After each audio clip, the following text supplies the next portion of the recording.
Assembly Planner's process structure is represented by 3 levels: routings, operations, and activities.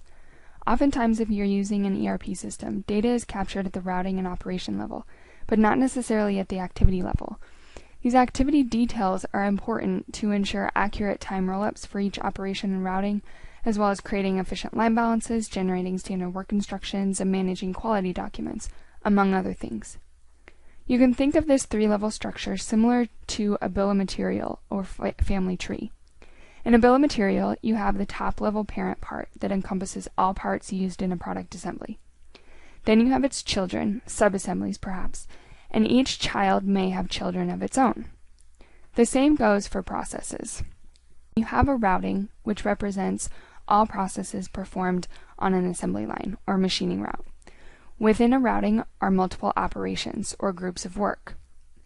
Within each operation are multiple activities or actual work tasks. You can think of an activity as the smallest amount of work that you would move in a line balance. For example, an activity would be torque one bolt. You could assign this task to a new station or a new operator, but you wouldn't assign one operator to get and place a torque wrench and assign another operator to twist the wrench to tighten and then put it back. In Assembly Planner, those details would be considered work steps within an activity.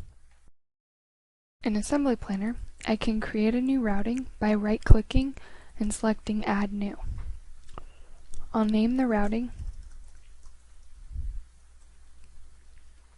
and click OK. Now I can search for that routing and open it. Now I can create operations within that routing by entering op sequence numbers and typing in a description. Here I'll just set up some sub-assembly stations.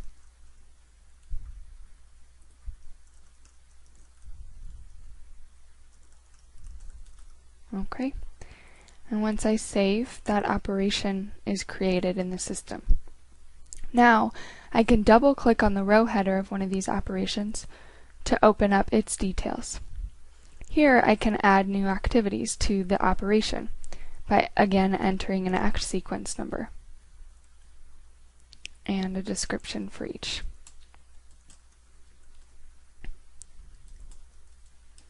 Here, as you see, I'm looking at a spreadsheet, so there are a number of properties of each activity in the operation that I could edit all at once. Again, I could customize my view, and there are a number of other fields that I could associate data to if I wanted to. I'll save again. And now if I wanted to edit each activity's properties, I would double click on the row header of the activity, and now I can click through the tabs across the middle of the screen to edit work steps, for example, or add resources or part consumption to that activity. Once all of your data is authored, there are many reports you can generate in Assembly Planner. I'm going to go back to the routing editor and search for a different routing that has more data in it.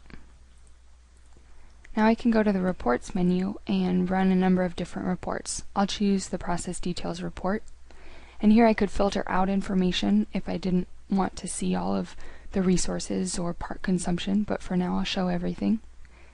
And now you see that these reports lay out the information cleanly for every activity in this routing. Reports can be saved in multiple formats, can be copied to Excel, or could be printed. Another report I could run is an SOS report, and this could be used as a work instruction for operators. So these are run by individual stations, and here I'm filtering out some of those stations. And now in a different format, I can see all the details that the operator would need to perform their tasks. Now you've seen the overview of how processes are structured, authored, and reported in Assembly Planner.